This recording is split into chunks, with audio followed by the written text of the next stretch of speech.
Welcome to Luca is a Billionaire, where the only thing I invest in is your answers. In this video, I will explain how to make vegetable soup for a diet.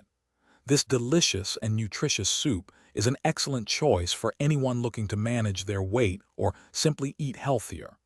It's packed with essential vitamins, minerals, and fiber, which helps you feel satisfied and full for longer periods. Plus, it's incredibly versatile and easy to prepare, making it a perfect addition to your weekly meal plan. Choosing the right ingredients is crucial for a diet-friendly soup.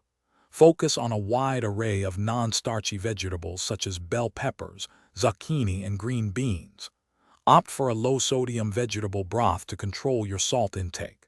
For added protein and to make it a more complete meal, consider including ingredients like canned beans, lentils, or even shredded cooked chicken breast. These choices boost nutrition without excess calories. Making this soup is straightforward. Begin by sautéing your aromatic vegetables, like chopped onions and minced garlic, in about 1 teaspoon of olive oil until softened. Next, pour in your low-sodium vegetable broth and add harder vegetables such as carrots and potatoes. Bring it to a boil, then reduce heat and simmer for 15 to 20 minutes.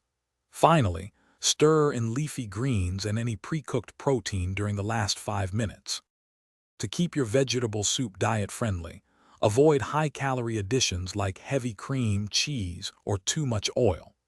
Instead, enhance flavor with a variety of herbs and spices such as thyme, oregano, or a pinch of red pepper flakes. This soup is excellent for meal prepping. Make a large batch and store individual portions in airtight containers in the refrigerator for up to 4 days, or freeze for longer. Thanks for watching and please subscribe. It's the best investment you'll ever make.